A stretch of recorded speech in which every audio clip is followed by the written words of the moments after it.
carry her back? No, thank you. Sorry. So sorry. Excuse me. Watson! Watson! Sorry. Watson, hurry up! Come on, the train's going. Yes, here. Excuse me. Was a close call, Holmes? It certainly was. If you hadn't lingered to pass the time of day with that barmaid, we'd have had ample time. How did you know that I... Your elbow, it's wet. Well, you've obviously been leaning on a bar somewhere. And if I know you, it wasn't a bar man. Was she pretty? Yes, he was a lovely young lady, as a matter of fact. Came from Lancashire. Hasn't been in London very long. Blinko Watson. Sardines Taunton. Oh, I say, what a small world it is. Oh, good old Blinko. Best smile of the school ever had. I say, oh, man, you're putting it on a bit here and there, aren't you? Oh, particularly there. Oh, well, you know. Say, Holmes, do you know sardines? No, how do you do, sardines? Did you say Holmes? Not Mr. Sherlock Holmes. Oh, I see you've been reading about him in the papers, what? Oh, can't read anything else these days except about that last case of yours, Mr. Holmes. Yes, well, that presented a bit of a problem at first, but we managed to nail him before the finishing line, didn't we, Holmes? Oh, we did, Blinko. You know, I wouldn't be at all surprised if you were going fishing. Yes, we're going to Wichenham, no? Why, of course. I'm living at our old family place, Forthingham. That's near Wichenham. Oh, I say. Something wrong, ma'am? No, nothing really. I don't want to bother Mr. Holmes with my troubles. What sort of trouble, Mr. Taunton? Well, yes, it's my mummy. Oh, old Lady Taunton. No, my Egyptian mummy. Is your father married again? Oh, no, don't be silly, Blinko. One of those Egyptian fellows who were mummified thousands of years ago. That sort of mummy. Oh, you have that sort of a mummy? Yes. My Uncle Joseph sent it to me from Egypt. He's an archaeologist, you know. Well, it seems an odd thing to have sent you. Last year he sent me a crate of sand. Sand? Yes, from Sahara. The desert, you know. Just sand? Yes, that's all. Just sand. Arrived one morning like the mummy case. Mummy case? Yes, a chap called Amenhotep. No. Amenhotep. Priest of the 14th dynasty or something. Anyway, that's what Professor Van Tolkien said. Professor Von Tolkien? Yes, he's a colleague of my uncle's. Lives quite nearby. He couldn't fathom what was wrong with the mummy either.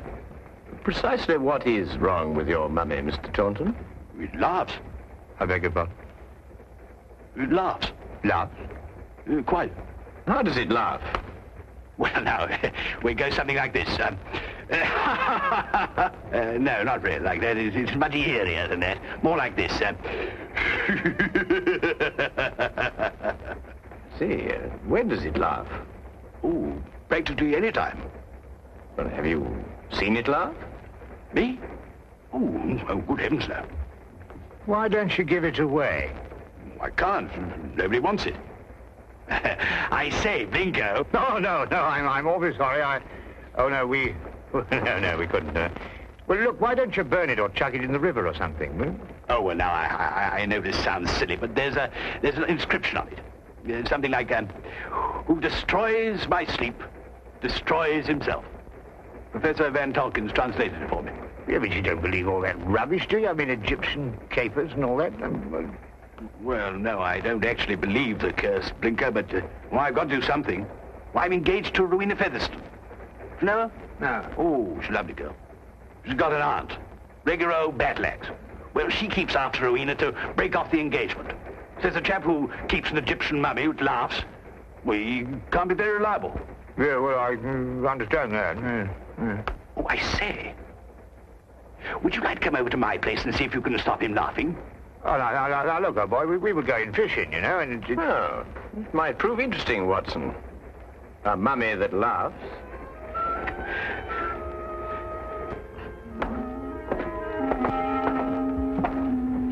This is, Amenhotep.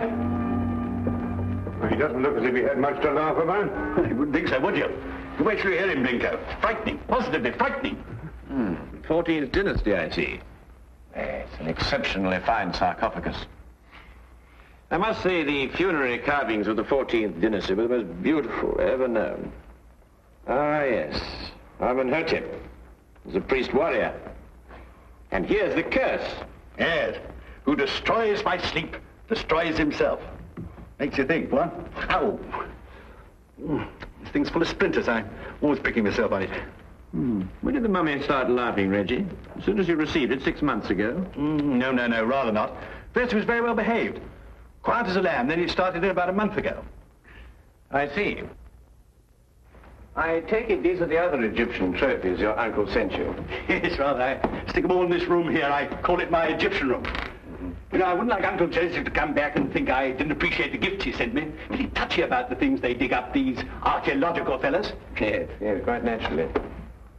Has your uncle been in England recently? Oh, no, not since he went galloping off east as a young man. Must be at least 40 years, I think. Then you've never seen him? Oh, no. Oh, I say, that's the Sahara sand I was telling you about. Oh, yes. Does your uncle never write to you? No, never. Just sends back the things he digs up. Have you got a photo of him by any chance? Yes, this one. It was taken when he was up at Oxford. I think he must have changed by now, you know, 40 years. Ravages of time and all that. Yes. Oh, I'm sorry, Reggie. I didn't know you had visitors. Oh, no, don't go, Rowena. I want you to meet my guests. This is, Blinko, Dr. Watson, and Mr. Holmes, Mr. Sherlock Holmes. This is my fiancée, Miss Featherington. Mr. Sherlock Holmes, the detective? Yes. Yes, he's come to look into this mummy business for us. Have you found anything, Mr. Holmes? Why does it laugh? Well, perhaps he tickled himself to death.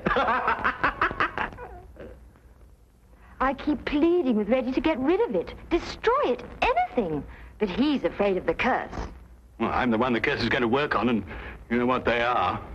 Really, Reggie, this is the 19th century. And Aunt Agatha wants to know when we're going to eat. She's famished. Woman's always famished. Please, Reggie, she is my aunt. Well, I suppose I shall have to cook dinner myself. Cook left last night, 4th of the month. Say, Binko, you cook? Well, I... Reggie, you didn't invite Dr. Watson here to cook. I'll cook. Well, maybe I better do it myself after all. We'll both cook. Come on. How many of us are there? 5? No, 6. I've asked Professor von Tolkins to dine. I say, if you'd like a glass of sherry or a brandy or soda or something, you'll find it all in the cupboard over there. Charming girl. I say, Holmes, let's finish up this matter in short order, eh? I hear the fish round about here actually snapping. I wonder. You wonder what? You find something, Holmes? No, I wonder if Miss Featherington can cook.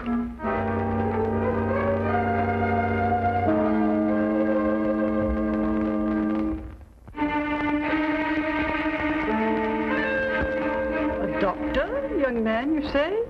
A veterinary, no doubt. Madam, I'm a graduate of the Royal College of Physicians. I specialize in human beings. And you detect, young man, I understand. Yes, madam. I detect. Work with the police? Well, on occasion. No wonder the crime rate's going up. Rowena, do we or do we not eat? In a moment, Auntie. We're bringing the food in. Reggie tells me you've recently come back from Egypt, Professor.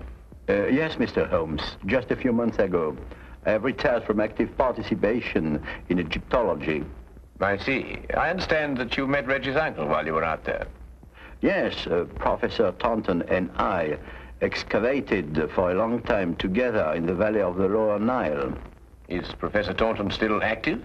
Yes, Joseph is engaged in important excavation at the present time. You must be very glad to see all your old friends and relations again, Professor, after all these years. I've been gone so long, Doctor. I no longer have friends. And I'm afraid even my family wouldn't recognize me. Well, here we are at last. Better late than never, I always say. Oh, please do help yourselves, everybody. Informality's the form. Local trout. We used an old recipe we found in a cookery book in the kitchen. Didn't we, Reggie? Yes, at least I think it was a cookery book. I read something about mixing nitrogen with hydrogen or something or other at the end of it. Oh, Lord. Well, this is splendid. I haven't had a decent, well-cooked fish like this in years.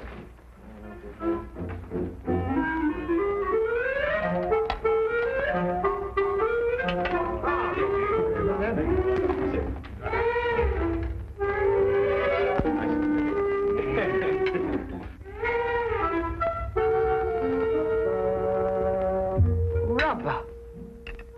Sheer, unchewable rubber.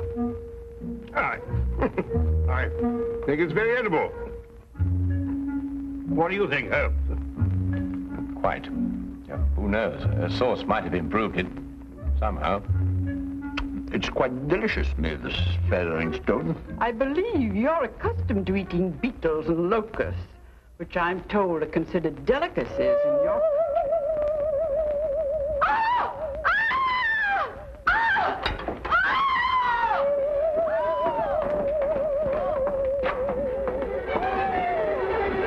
Take the other end, would you?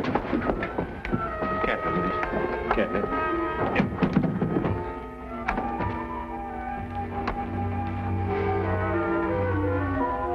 This time we heard it ourselves. Yes, Watson. This time we heard it ourselves.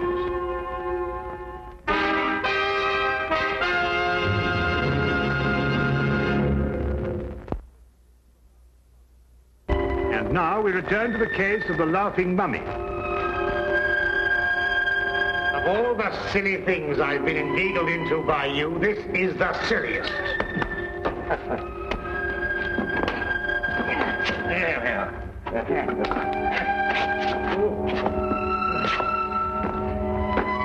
What do you expect to find up here? Something I discovered earlier this evening, Blinker. Do not address me by that ridiculous name. All right. All right, old chap. I'm all right now, but if I kill myself, I shall hold you personally responsible. Good. No, we managed it somehow. Though I had my doubts on several occasions. Now, we'll soon know now. Know what? Unless I'm mistaken, this is our laughing mummy. But this is only a weather vane, Holmes. Ah, yes, but one that laughs. Listen. Good heavens. Well, it is laughing. It would appear to be so, wouldn't it? Especially with a mummy in the house. When the wind is in a certain direction, the weather vane acts as a whistle, and the resultant sound is funneled down into the Egyptian room below. But that's marvelous, Holmes. How did you stumble onto it? Well, in dealing with the occult, Watson, it's as best to remember the natural phenomena come first. Here, give me a hand with this, would you?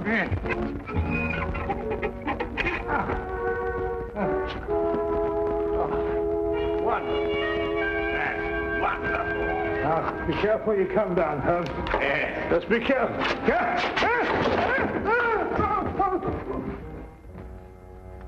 Here, Watson, would you hang on to this, please? Watson, are you taking it? Where have you gone? Watson? Watson? Watson? Do you think they know what they're doing, Reggie, dashing out of the house like this? Maybe not Blinko. Well, Mr. Holmes seems very capable. Oh, yes. He's the reliable type. Doesn't say much, but when he does, it's to the point. Like me. Tell me, Professor, is this the first mummy you ever heard of that laughs? The very first, Miss Featheringstone, and I'm quite sure that... Dr. Watson, what's happened?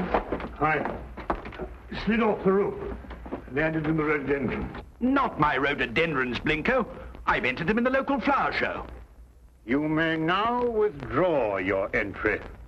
Reggie, how long has this weather vane been on the chimney? Oh, about a month. I see. And it was about a month ago that the mummy started laughing. Yes, that's right, Mr. Holmes. It was not stop laughing. It was caused by the wind striking the weather vane, which then blew down the chimney and caused a sound which resembled a laugh. Well. Good heavens above. Mr. Holmes, how terribly clever of you. You found it out all by yourself? I, too, was on the roof, Miss Featheringstone. Oh, I know. I think you're both terribly clever. My compliments, Mr. Holmes. The simplicity of the explanation escaped us all, though I knew, of course, there was an explanation. Well, now we can all go and finish dinner. We've got something else coming, I think. Lamb, isn't it, Rowena? I think so. Meat of some kind. Good. Oh, Reggie. Yes, Mr. Holmes? Who stuck this on the chimney?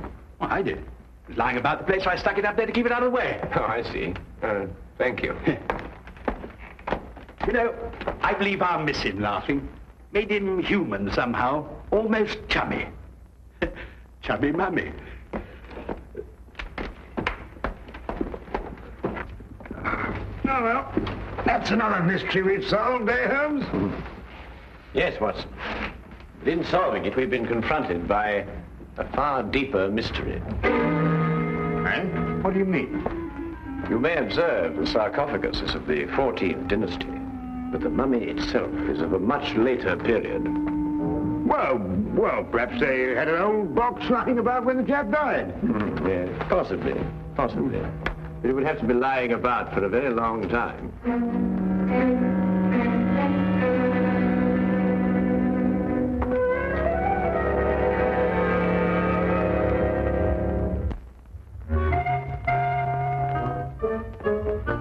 Morning, everybody. Isn't it a lovely morning? Simply gorgeous. Good morning, Miss Featherston. Yes, it is indeed a lovely...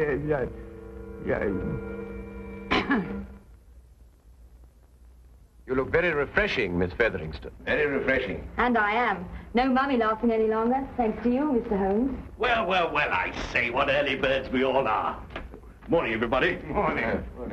God's in his heaven and all's right with the world and all that sort of thing, you know what? There's no need in invoking the name of the deity. I wasn't. I was quoting a bit of poetry or something. Shakespeare, I think it is. Tennyson, darling. Oh, really? Oh, Actually, Miss Featherston, I think, if I'm not mistaken, it's a quotation from Robert Browning. Ben Ezra. Pippa passes, Watson. Oh, yes, of course, Pippa passes. I knew it was something like that. Good morning. Oh, good morning, Professor. Morning. Have a cup of tea or a baked egg or kipper or something here, what? No, thank you. I just wanted to return this book. Oh, I say it's awful decent of you, thank you. Oh, Professor von Torkins. Yes, Mr. Holmes? Reggie has a 14th dynasty vase in the Egyptian room, which rather puzzles me. I wonder if I could impose upon you to clarify a point for me? It would be my pleasure, Mr. Holmes. Should we see it now? If it wouldn't be too much trouble, Professor. Not at all. Thank you.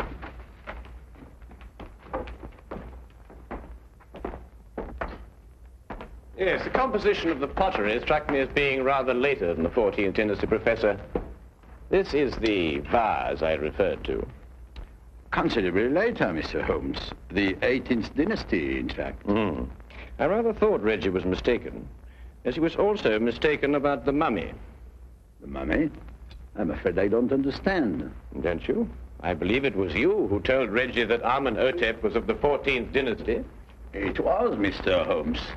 But of course, this mummy, like the vase, is of a considerably later period. Really? How much later would you estimate, Mr. Holmes? Well, I'd say 4,000 years later.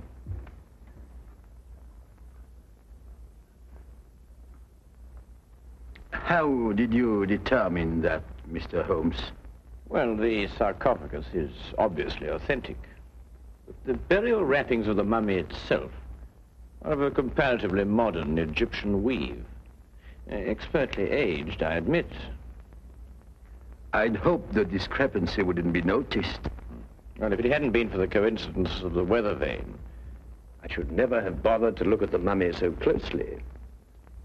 What do you propose to do, Mr. Holmes? I'm afraid, Professor, I have no alternative.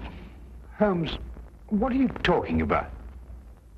Professor von Tolkien is, I regret to say, Watson, involved with murder. Murder? Well, who was murdered? Joseph Taunton, Reggie's Uncle Joseph. But how do you know? Where's the body? You are gazing, Watson, at the mummified remains. Oh, no, really. You're right, Mr. Holmes. This is Joseph Taunton. And if I killed him... What do you mean, if you killed him? I don't know. That sounds strange, doesn't it? Joseph Taunton and I were friends. We devoted our lives to excavating the glories of Egypt. And last year we discovered the tomb of Amenhotep. An untouched tomb, Mr. Holmes. Over 4,000 years. Joseph and I were the first human beings to set foot in it since the day it was sealed. Can you imagine what that meant to us? Yes, I can understand that. Joseph was beside himself. He wanted to open the mummy case immediately, but it was wrong, Mr. Holmes. The case had to be opened carefully, delicately. We quarreled. I tried to restrain Joseph physically, but he broke loose from me. He ran to the case and opened it, and then... And then, Professor? And then he staggered and dropped dead. As he opened the sarcophagus? Yes.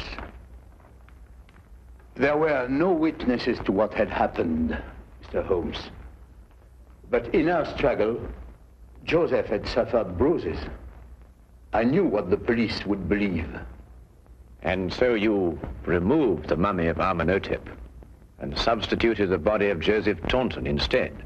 It was the only way I could get the body out of the tomb. Mr. Holmes, I didn't mean to kill Joseph. It was his heart. He always had a weak heart. You say he staggered, Professor. What did he do as he staggered? He grasped his throat as if he were choking. Watson, would you oblige me by removing the cover of the sarcophagus? Yes, of course.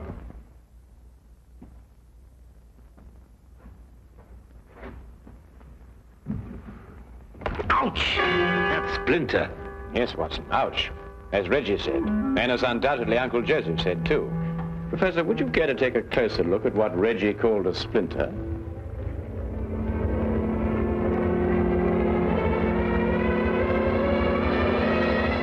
What? It's a hollow needle that would pierce the skin of anyone who touched it. But I don't understand. The curse of Amenhotep, and a hollow needle that contained the venom of an asp. The same snake poison that killed Cleopatra, and that killed your friend, Joseph Taunton. The most marked symptom of asp poisoning is suffocation. The victim instinctively clutches his throat. But then, it wasn't our fight. No. And traces of the poison may still be found in the body, even after mummification. I say, Holmes, you don't think there's any of that poison left in the needle, do you? Because, well, if so... The next few minutes will determine that, Watson. What? Well, how's old Amenhotep doing? I bet he's feeling down in the mouth now he's stopped laughing. You'll be glad to learn, Reggie, that the professor has offered to take the mummy off your hands. Oh, I say, that's awfully decent of you, Professor. What you going to do with him? But he's also considered giving it a fitting burial. Oh, of course. Now, why didn't I think of that? Do you realize what this means, Rowena? Now we can be married. That old... I mean, your aunt, well, she won't have a leg to stand on. But, darling, Aunt Agatha really likes you. She just pretends to think you're not very bright. Really? She likes me? I think so. Oh, well then. Let's go and tell her the good news. Thank you, Mr. Holmes. Not at all, Professor. Holmes! Holmes! What? What's the matter? Why, you look ill. It's the poison. I can't get my breath. No, relax, Watson, relax. If there'd been any poison left in that needle, Reggie would long since have joined his ancestors. Unfortunately, the curse only worked once. Oh. Ridiculous. Yes, but Holmes. No, that's all very well, but I still can't get my breath. Not again. It's probably the food we've been subjected to. Yes, I myself would prefer some of that fish that you insist on pursuing up and down the waterways of England with such wild abandon. Yes, of course. Curse. Utter nonsense.